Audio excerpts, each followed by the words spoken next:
Okay, I think I'm live. I hope I'm completely live. And I'm just waiting for Thenjiwe.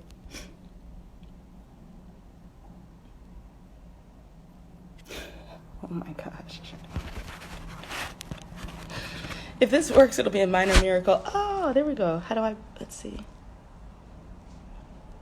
Okay, let's see.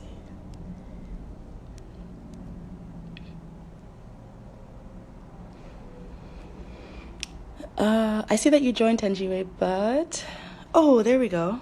Request to be in your live video. Yes. How do I do that? Yeah, I feel like this might actually work.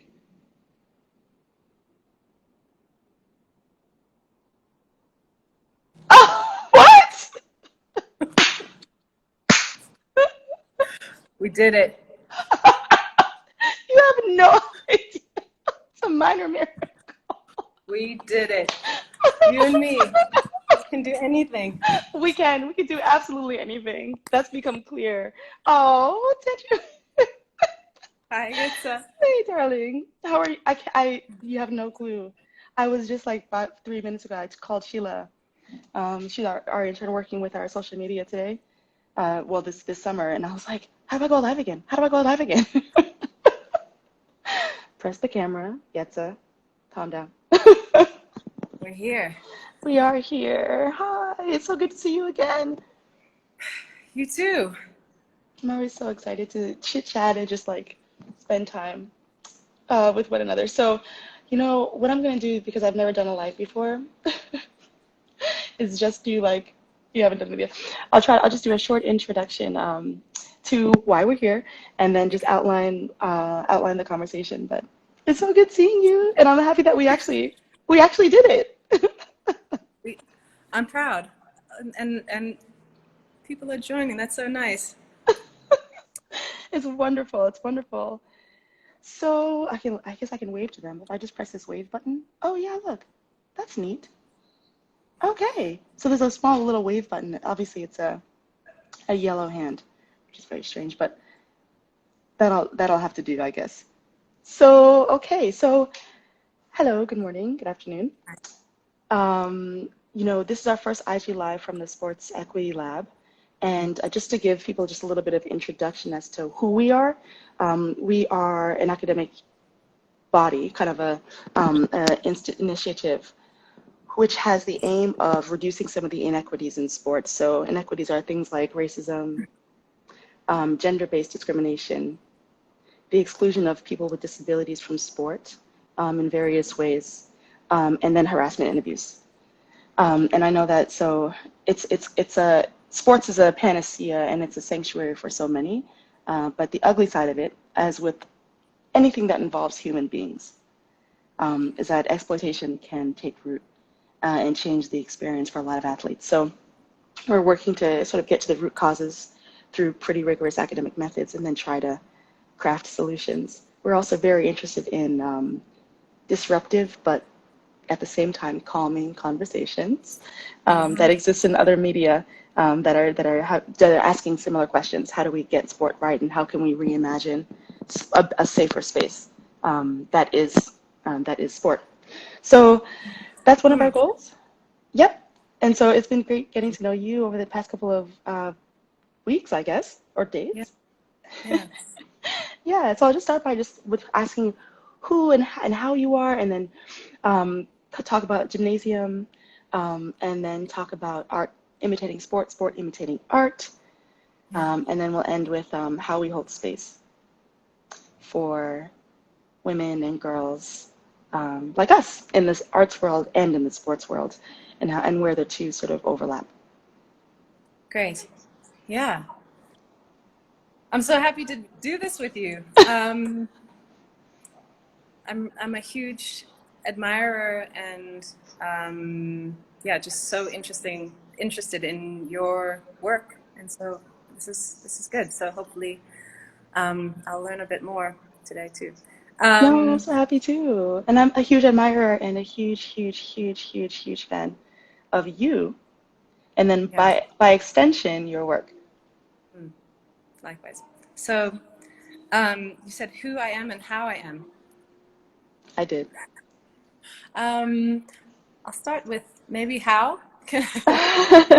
uh, just to say that since we first talked, I've been thinking about the new directions. You know, I just moved into a new studio, and I'm trying to determine the direction of gymnasium, because I'd like to stay in the series, and Okay.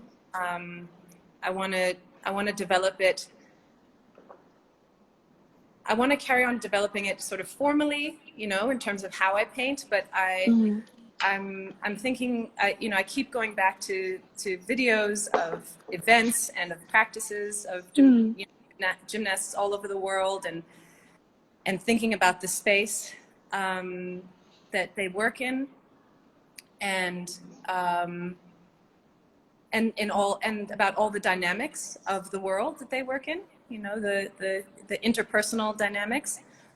And so I was talking to my sister in arms, Pamela Patsimo Sundström, who's an artist, and I was telling her that I'm sort of interested in all the hugging that's happening in, you know, off the mat in gymnastics, and the ways that people sort of engage in celebrating one another, whether it's sort of obligatory or or you know, like really celebrating the teamwork involved in this sport that is so individualistic, you know, or seemingly individualistic. Anyway, so I've just been thinking about hugs, and to tell you how I am, I'm feeling just very tender, and thinking about what support means, thinking about what safety means. I had a conversation with a writer friend, Maya Mari, about what exactly is safety. What do we mean? Why, you know, the complexity of that word, you know, what it implies is something, you know, there's, when you talk about safety, there's the opposite of safety, danger, you know, is implicit in the idea of safety, you know, and protection, closing or opening. So yeah, I'm in this very tender, thoughtful space that is reflective about what I'm sort of personally needing, and what I'm also seeing is so necessary in the field that I'm sort of studying, which is gymnastics, and also in the field of the art world, and all the politics of the art world, and interactions of the art world that are also fraught and wrought with inequality, with exploitation, with all the isms that we will talk about. So that's how I am. Yeah. Yeah, and so much of what you're saying really resonates because on the one hand, when you think about the theme of safety and what really is safety, it's such a big, it sounds like such a basic question, but actually it's very layered and very big. I'm reminded just from my field of the idea of what is health. So people talk about health being the absence of disease. So the corollary would be safety is the absence of danger, but that's a little limited, right? The idea with health I think that I ascribe to is the state of having in a balanced whole wellness, mind, body, and spirit. So all three, all well, and all Yes. balanced. Yeah. And it's hard to imagine a space of sports. I just feel like sport imitates art, and art imitates sport in so many different ways. And I think we'll pivot to that little discussion next, because I think we've talked about sort of the similarities between the sports world and the art world. But that being the case, both spaces, like if you think about training that you're training as an athlete, and especially in an individual sport, or creating art as a painter, for example, it's a very solo and introspective and individual and deeply personal pursuit.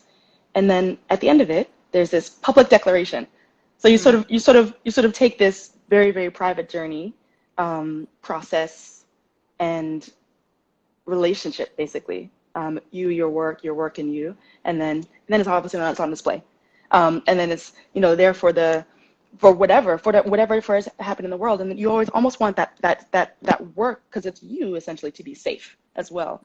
And how can you create those spaces? So a little bit of a meandering comment there, but the point is, if you imagine the concept of safety as a little bit broader than just the absence of danger, I'm really interested in trying to ask the questions: how do we create spaces of safety for all athletes in gymnastics, all athletes of all colors? And then the second question being, from your perspective, how does the art world, like what's similar about the art world and the sports world that you've noticed?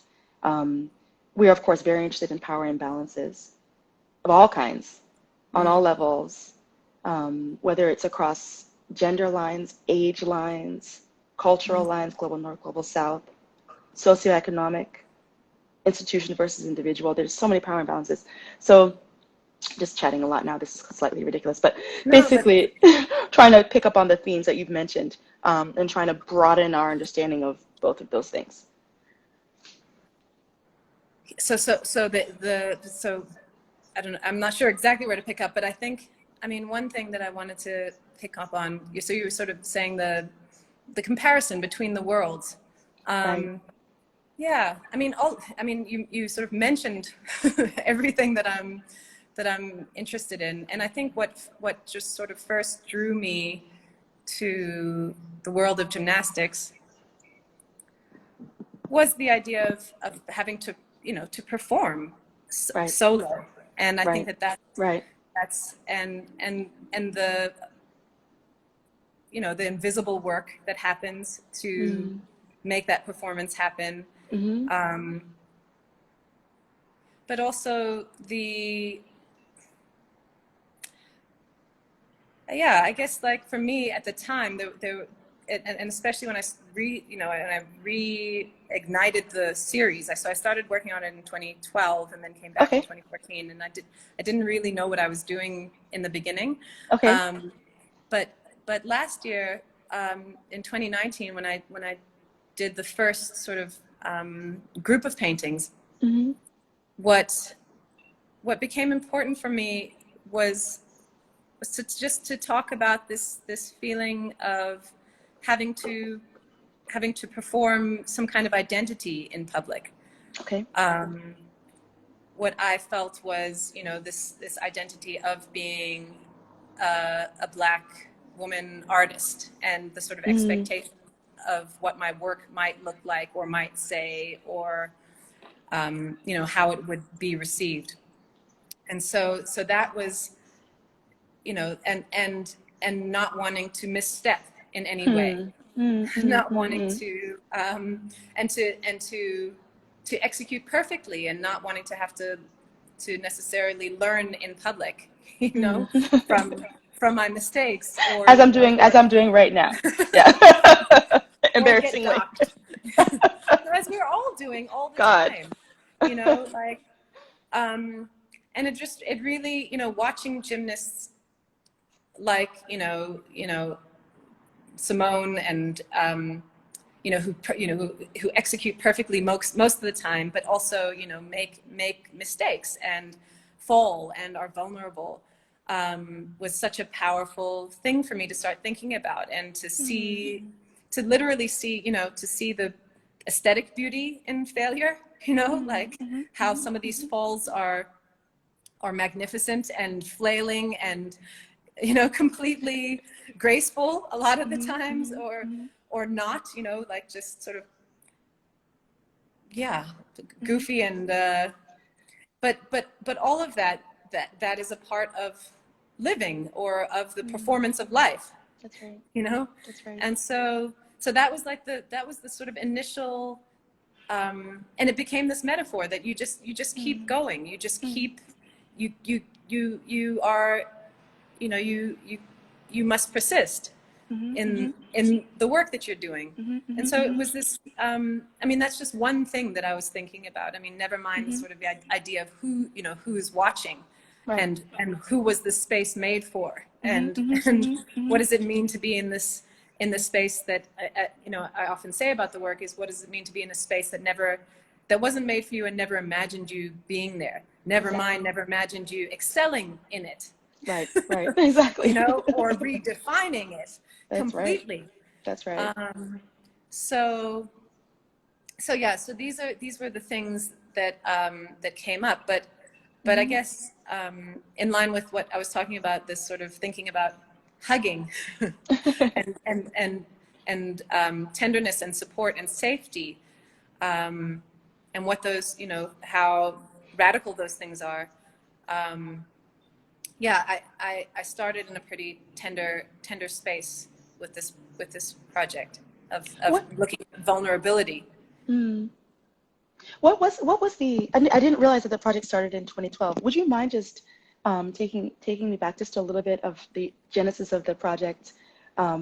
So, for example, I have this this idea that any sort of deep burning desire, that's good.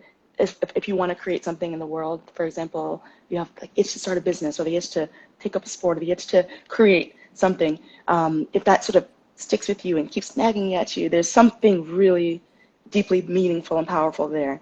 And so I'm just curious, literally, how you kind of had that moment where like, I want to go in the direction of gymnasium. Like, how did that come to be? I mean, for a long time, I'd been working these two sort of on these two themes, let's say, like, so sort of portraits, and it was the, you know, so I'm a painter, but I work in different modes. So in video and in photography a long time ago, and painting, and also sort of relational work, and where you sort of privilege the process of making work and the relational, you know, the human interaction over any kind of object that you make. So that's sort of the description of my practice. But yeah, I was painting portraits and I was painting architectures, and have always been interested in sport as something that I would participate in, and not necessarily something that I would consume. Okay. I watched a lot of basketball as a kid with my brother, but and played some basketball, and, you know, did a lot of sports as a kid, but I didn't watch a whole lot of sports. But I just started thinking about the architectural, I mean, it was a really sort of formal interest of mine, like the architectural spaces of gymnasiums and of, you know, sports arenas and of courts, and thinking about how the figure disrupts those architectures or uses those architectures or exists within those. And so it was pretty intuitive, and I just started looking at a bunch of different images of sports and people in these spaces, and finally landed on a gymnasium, an image of a gymnast sort of performing solo on the spring floor, and surrounded by judges and onlookers, and they were white gymnasts in the space and white judges, and I just intuitively painted them brown. Black, you know, like I was just like, oh, let's put this into my reality and my, you know, my perspective, and that's where it started. And this was in 2012. Yeah. And then I painted this painting, and I really loved this painting, and I wasn't sure what it was, and it was very symbolic of many things, and the onlookers were sort of these ancestral figures, witnesses, and then I just didn't return to the series for a few years, until later I found another image of young gymnasts at practice in a gymnasium, and they were sort of in the mirror. And again, they were all white gymnasts, and I painted them black, you know, and that's when something started to, you know, turn in my mind about the metaphors, the symbolism, the politics of the space, Yeah, exactly. I think it's amazing that it was almost like you were forecasting the moment we find ourselves in now, both Mm, in gymnastics and in larger society. So I mm, think it's amazing that back in 2012 and then I guess in 2014, a couple of years later, none of this had come to the fore. So as you know, 2016 was the year that the Larry Nassar abuse tragedy sort of came to the fore. And just yesterday in the New York Times, there was a great article about Gymnast Alliance, how the sort of American stories have sort of mm. given gymnasts the world over Yeah, the impetus that they need to say, we're going to join in as well. And Me Too kind of is the Me Too moment for sport, as it were. yeah, Then on the other side, we have this racial reckoning that this world is interestingly coming to again. It's not a new yeah. conversation, but it's coming to Periodically, again. yeah. Periodically, we just check in with. Periodically, we just check back in with how we're doing or how we're not doing. Which is Yeah. not very good. Yeah, yeah. So I think that's very interesting. That it's almost as though I'm just curious how you feel your work has taken on new meaning in this moment, and what how your work integrates with, speaks to, is essentially kind of leading the way a little bit in this very big moment for both gymnastics and for broader society. Do you have any thoughts on that? Yeah, I mean, I think that, I mean, I think like what you're saying about sort of these periodic, I don't know, a friend of mine called them periodic flare-ups Bust in ups, our, bust. you know, I think that these are conversations that have just been going on for a long time. And I think sometimes there's this convergence of, of things. And I feel like this moment is giving me a lot of energy in terms of, you know, what I want to contribute in terms of my Mm, voice to the mm, conversations. mm. And I think that there's so many different conversations going on right now, and different levels at which conversations are happening, you know. Um, yeah, I think, you know, it's hard to gauge where your voice is landing, you know, and if your voice is meaningful, you know, or I don't know, maybe I'm like, you know, on some level, I'm just talking about my own experience through this work, Yeah, yeah. and I want to, and through my own experience, I want to, you know, reflect the experiences of people who are close to me and maybe not so close to me. Uh, and I guess I want my work to have this impact of, I think, you know, making visible that which, or articulating that which maybe is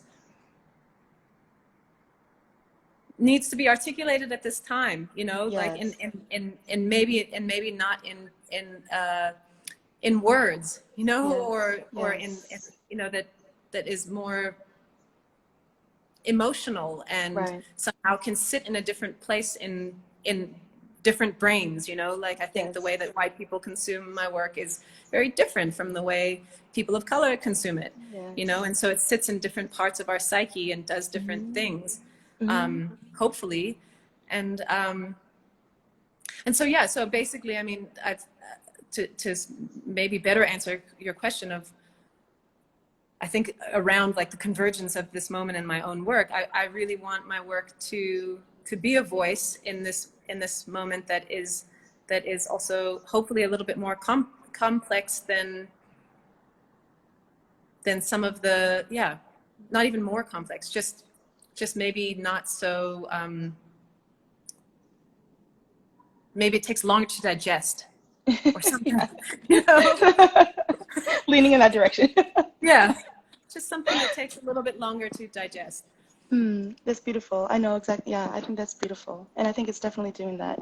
You mentioned about ancestral presence in the paintings, but also that this work does reflect some of your own background and some of your experience.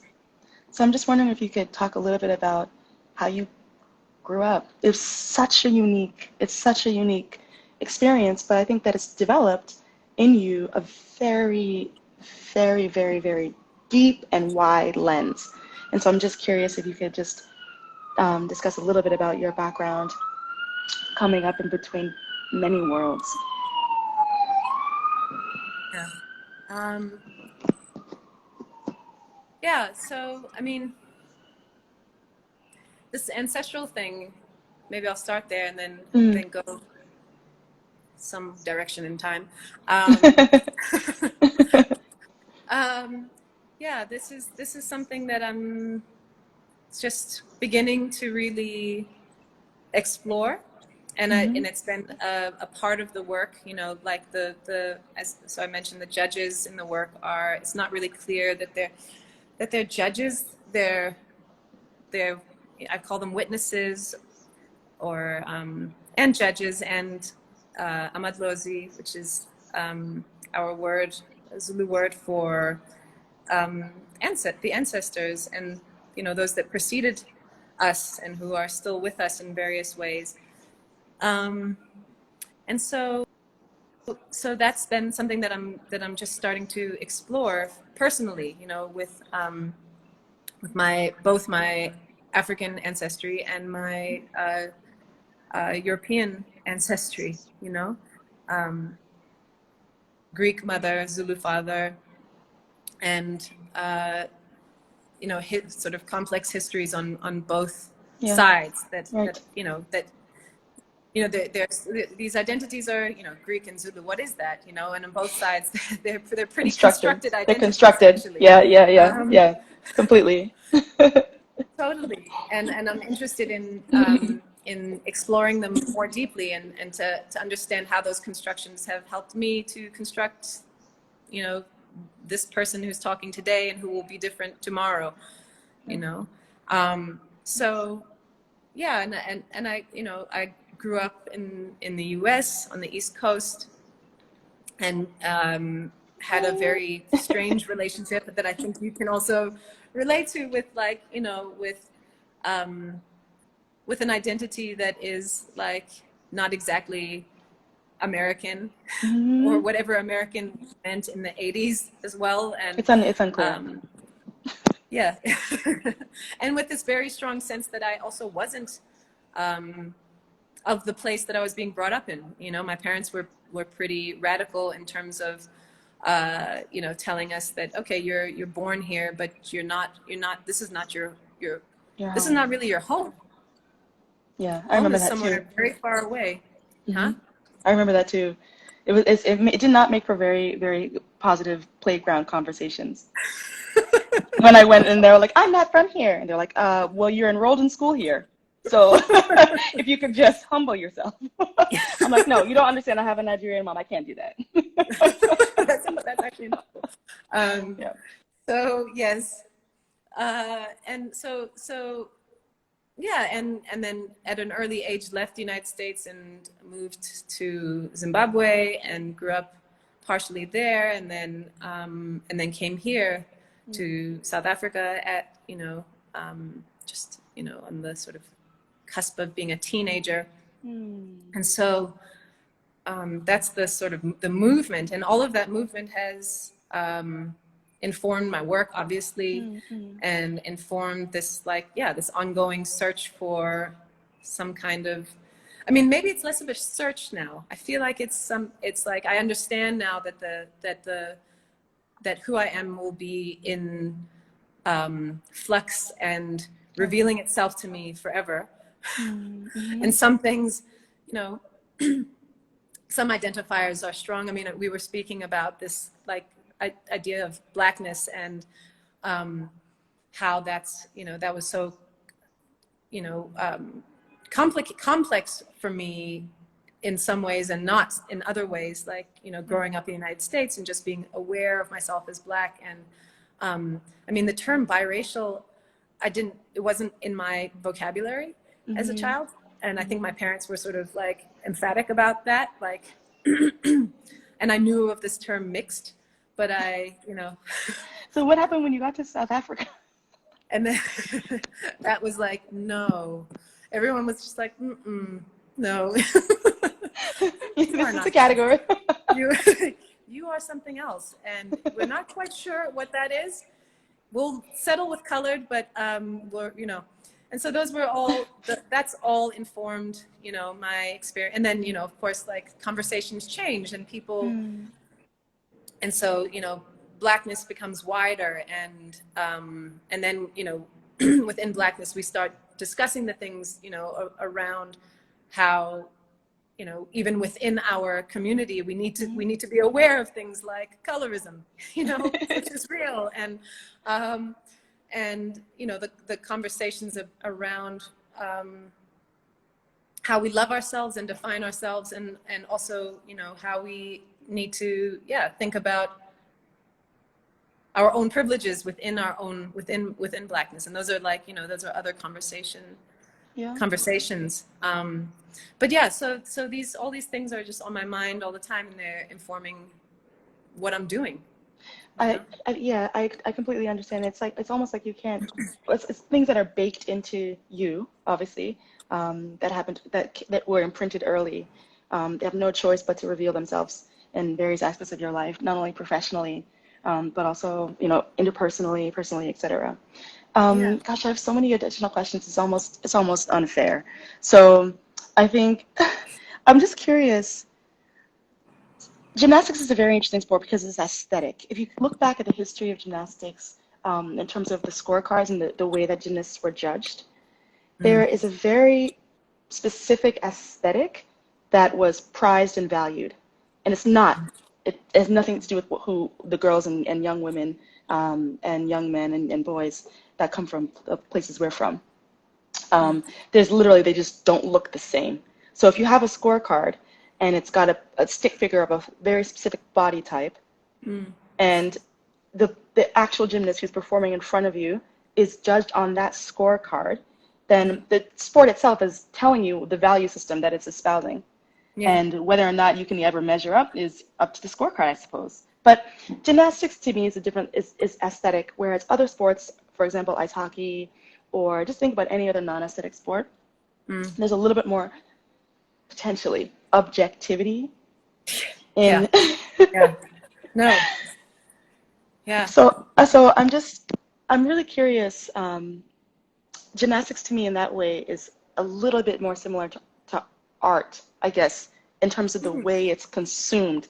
And it's not like some other sports. For me, track and field, this is why I love track and field. It's a sanctuary. I go into that track, the only thing that matters is my relationship to myself and my objective performance. I run this speed, I achieve this distance in my jump or my throw, and it's objective. There's no, my color, my appearance, my outfit. One of my best friends when I was in spring training during college, every single practice he wore this like really tattered, hilariously tattered shirt that was it was like tie dye. It was the ugliest thing I've ever seen in my life. It was basically definitely from like Goodwill. Like there's no question. And then he cut it up intentionally, so it was basically like fringed out. It was a tank top, definitely a woman's tank top. He was this big hulking guy, national, international champion, Olympian. He said, doesn't matter what I wear on this track, but all that matters is my time. So he was just making the statement that I'm coming here, you can judge me, you can have an opinion about me if you want to. You can have a subjective assessment about you if you want to. But track and field, at the end of the day, it's a great leveler because it's so freeing in that it's objective. But the same cannot be said of gymnastics. And the same cannot be said of art. Go ahead. And the same cannot be said of? Necessarily art. Art. No. And it's funny because yesterday I was just watching more gymnastics. Yay! as one does. And you know, listening to the commentators and thinking about, you know, I mean, that's something that I've talked about, and I think that a lot of people have talked about, is how commentators have or have not. Someone's peering at me through the window. Like someone you know? Yes. I think they're currently. What's going on? Yeah, you know, who. Yeah. So sorry. The what you're saying is that, like, you know, the commentators in all sports can be problematic and racist and, you know, very subjective, right? Like in how they talk about people and bodies and performances. So, you know, but I was acutely aware of that yesterday watching, I was watching people through the ages, you know, Dominique Dawes, I was watching, you know, I was watching everybody and thinking about how the language has and hasn't changed around the commentating. But then I was just watching performances and I was thinking how, and really I hadn't actually, I mean, it seems like I should have made this connection, but I hadn't made the connection to the absolute subjectivity. Like, how do you judge this? How do you judge this? How do you judge, you know, someone's creativity in creating their routine? How do you judge, you know, a lot of the sort of college gymnastics is very, and I'm sorry, I don't have the terminology for any gymnasts that are listening to I feel this. like I don't either. But, yeah. But how do you judge the style and the, you know, even just the dancing ability, you know, when people sort of insert dancing into their, how do you judge what is, you know, what is good and beautiful? And if you have no reference point for what you're seeing. And yeah, if you have no reference point for what you're seeing. Thank you. Yes. And so, I mean, that's the whole problem with subjectivity is reference points, you know, and in the art world, this is a big problem with people not, you know, Pamela and I talk about that all the time is translating, the need to translate, the refusal to translate what you're doing, you know, and what it means if you don't translate, you know, how are you docked? How are you punished? How are you punished for that? You know, for other people's ignorances, you know? So these are the things, or, you know, or how are you praised for what people think that they know, you know? Yes. Which, so what is praised, what is celebrated, what is lauded. And so this is so much, this is so much a part of my world in the art world. And I mean, and this is why these things, and I mean, I don't know if I always bring them back to some sort of like capitalist or competitive society that we know that we live in, but like, you know, what is good art? This is like, this is so frustrating to me, you know, like who gets to decide what's worthy of a platform, or you know, how much something is worth, you know, and often the deciders are really people who are, how did you beautifully put it? You said people who have no reference point for what they're seeing, for what they're consuming, for what they're consuming. Oh, that's a beautiful word. That is a beautiful word. I love that. So these are, so it's funny that you brought it up today, is that I was just like, how do you judge this? How do you judge this? Can I ask you that? I like to bring it, so we can only control what we can control, which is ourselves, right?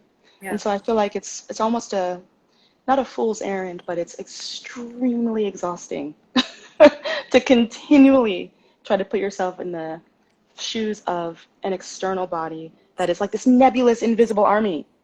You can't really, it's not definable. It's just this nebulous thing, like in academia, in art, in sport, in the aesthetic sports. I'll just say again, in the aesthetic sports, which is why some of the other sports are such sanctuaries for so many of us.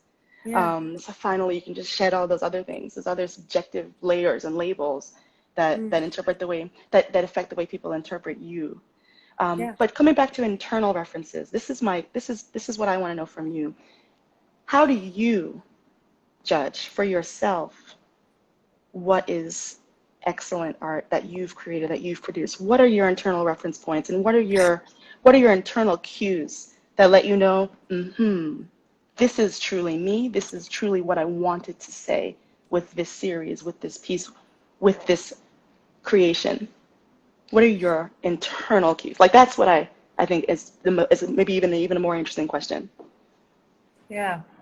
That's so difficult. You know, I was actually having this conversation again this morning with my Good friend timing. Maya, um, and I was talking. You know, she was saying she was affirming me. You know, we were talking about, you know, our, I don't know if it's a generational thing or, you know, both of us come from these families, you know, of people who made large contributions to the world, you know, actual freedom fighters, you know, and you're born into that. You're like, okay, What am I doing? what am I doing? What have I done? Is the constant inner. Have I Um, started a movement? Have I started sustained a movement? Yes, yes. I have. Actually, by the way, Thenjiwe, you have. But anyways. So these are the things. These are the things that This is the constant internal, you know, questioning that goes on for me. So with my work, you know, I can't. It's hard for me to actually see my work, to be honest with you, Okay. until later. Okay. Which is maybe why I I think that I'm figuring out something about what I want to say in this series, and I think part of the fact, I mean, you were sort of pointing to it, is part of the reason why that's been able to happen for me is that I started it and I left it alone, There you go. and I could see, you know, I'm much more tender with myself and kind to myself in retrospect. You know, like my younger self, even if it's like my last year self, I'm gentler with that With person. her. With her.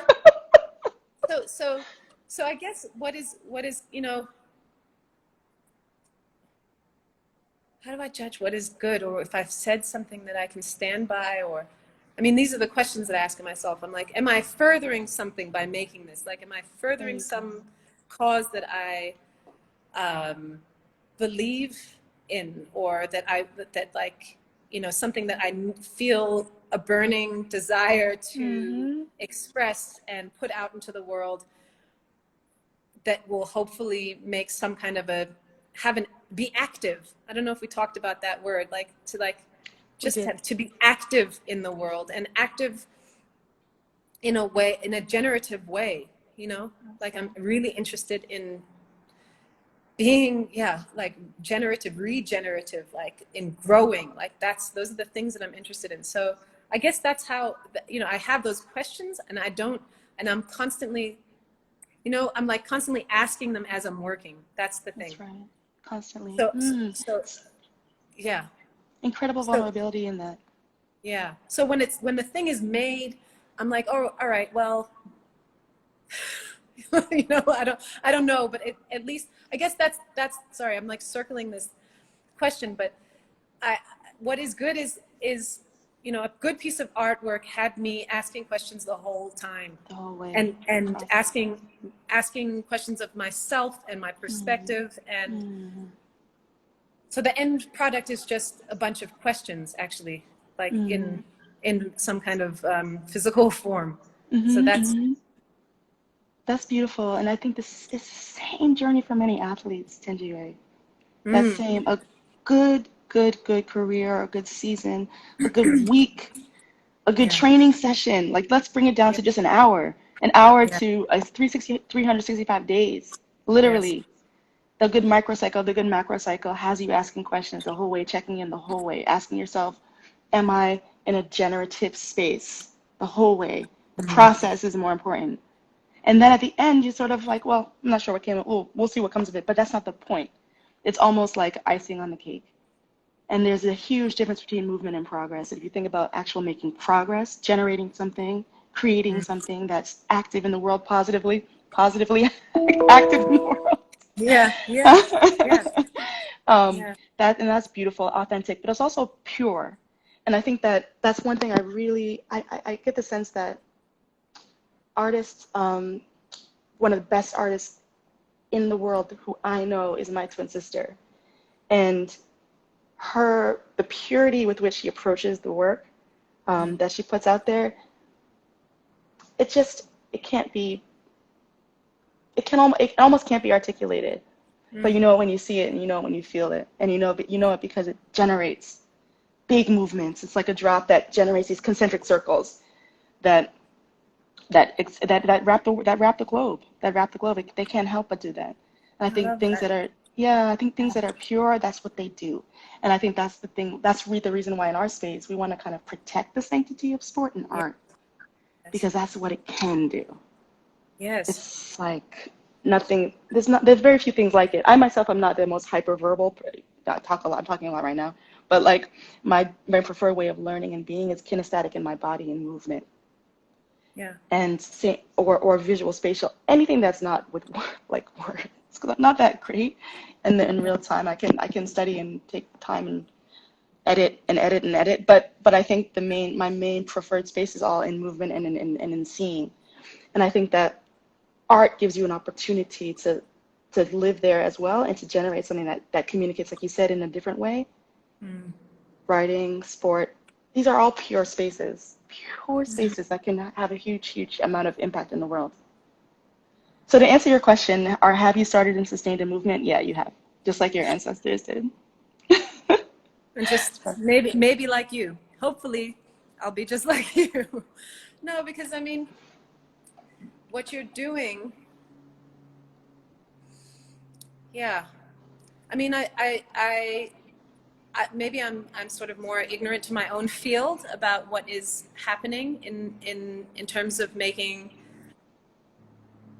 the art worlds, all the smaller worlds and the larger context safe, and allowing for the purity that you're talking about to exist, and grow unimpeded.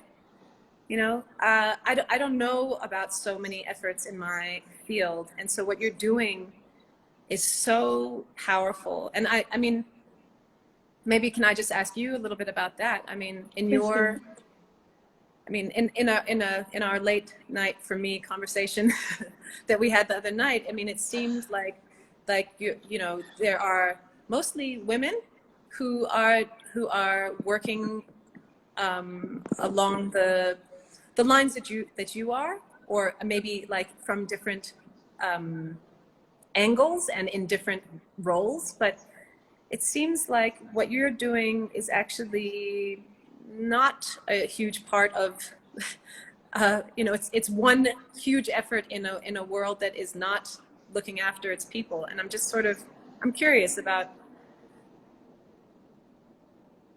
Yeah, that. about that. Yeah, yeah, yeah, Is absolutely. it lonely? Is it What?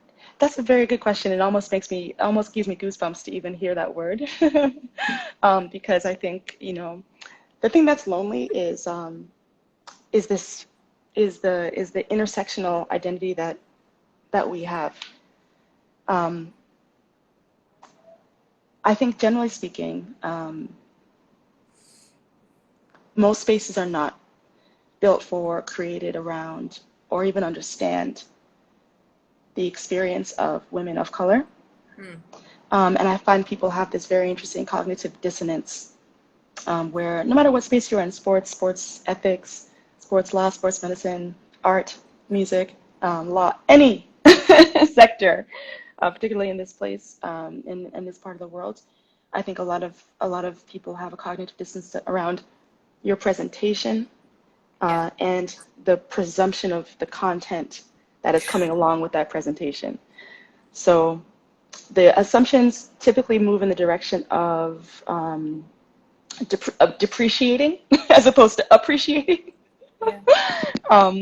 and that can get slightly lonely. But there's a huge army of people nowadays, I think, as emboldened by art, as emboldened by documentaries, as Hmm. emboldened by the Gymnasium series, as emboldened by literally visual displays and emotional explorations of exploitation in sports.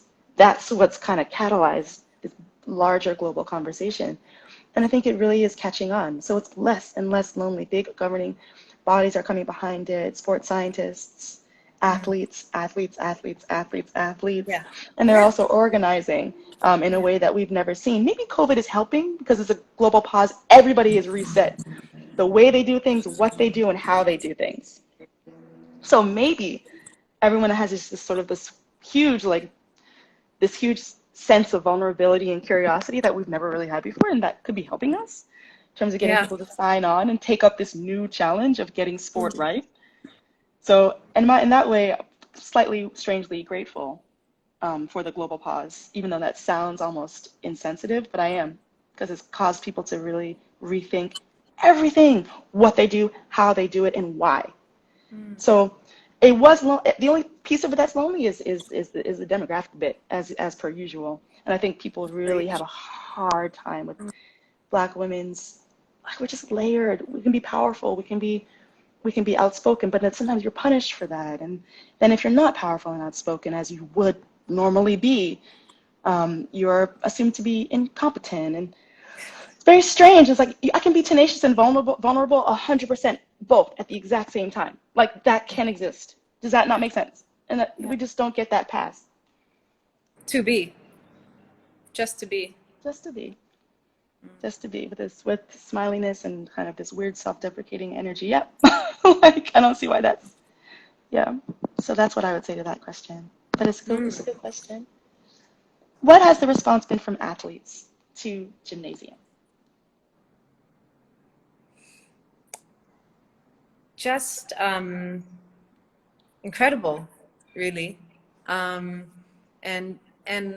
what you're saying about sort of the idea of a pause, I think I feel, and maybe it's just because I have more visibility and so people know where to find me now, but I feel like this intentionality around finding the people who you want to work with, talk with, intersect with, build with, and that's happened for me.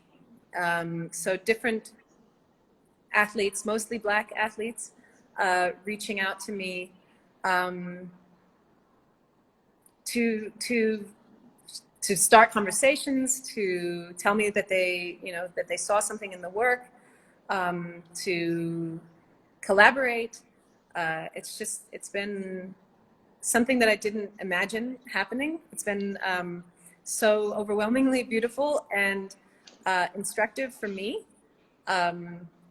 I guess in the sense that I'm really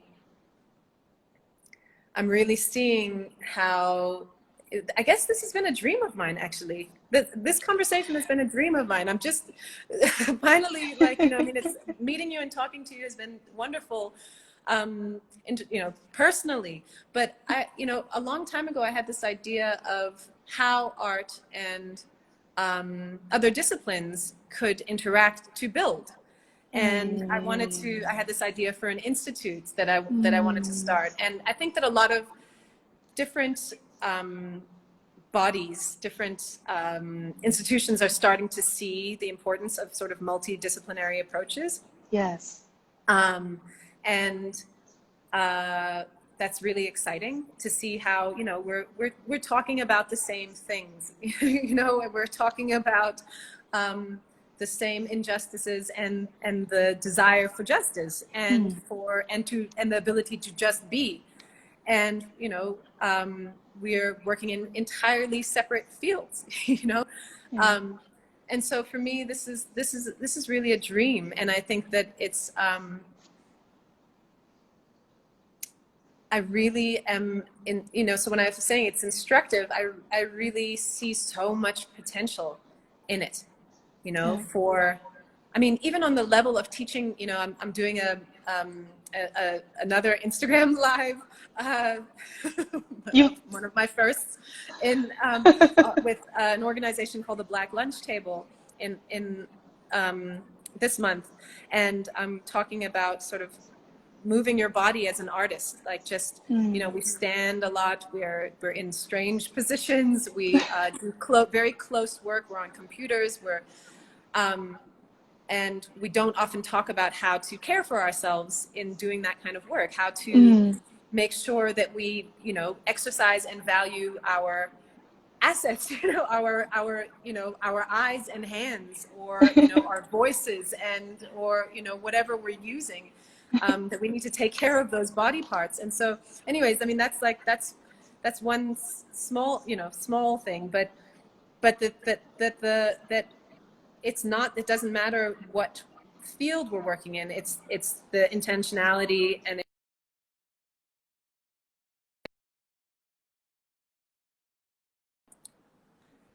it's Yeah.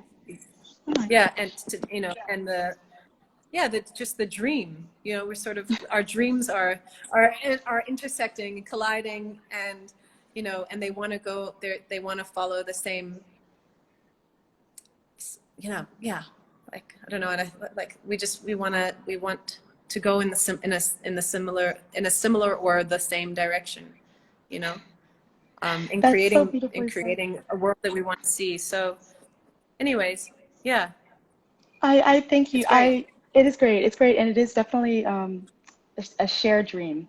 So thank you so much for being such a bold, courageous, disruptive but calming dreamer. That's like what comes through. I'm like, It's so true. You calm, gotta. so calm. There are lots of ways to disrupt, I think. I'm honored. I'm beyond honored. I know the time is at its end, but Thenjiwe, thank you so much. I can't tell you how much of a dream it is for me, and just to know that it's probably the dreams of people that have come before us as Yeah. well, Yeah. sort of coming to the fore now at this time. But it doesn't Yeah. just doesn't come without a pretty deep context. Yeah. So it's nice to see those two colliding in really beautiful ways. Not colliding, that sounds like a very violent word. Let's say instead converging. Yeah. That's a little bit less high kinetic. No, and I just really want to thank you so much, really, for giving me this space. And you've seen me and seen my Always. intentions, and thank you for that. And I think that we have more to do together. Amen, amen, amen, amen, amen. Thank you. So we'll be in touch as the weeks go by, years go by, Mm. but Mm. have a wonderful day. I hope you enjoy the other Instagram live. You're a professional at this point, so Okay, both of it's gonna us, be. right? Yeah. I got it now. No problem. Thank you. Okay. Thanks to, I'm seeing some Maya, who I mentioned is watching, and a good friend, Amanda, is also here. So thank you, guys, for watching. I miss This is you all. incredible. The great Thenjiwe. We'll chat with you soon. Enjoy the rest of your day today. Keep creating space where we can just be. It's such an honor. Thank you, Yetsa, for your work. All right. Bye. Take care. Bye.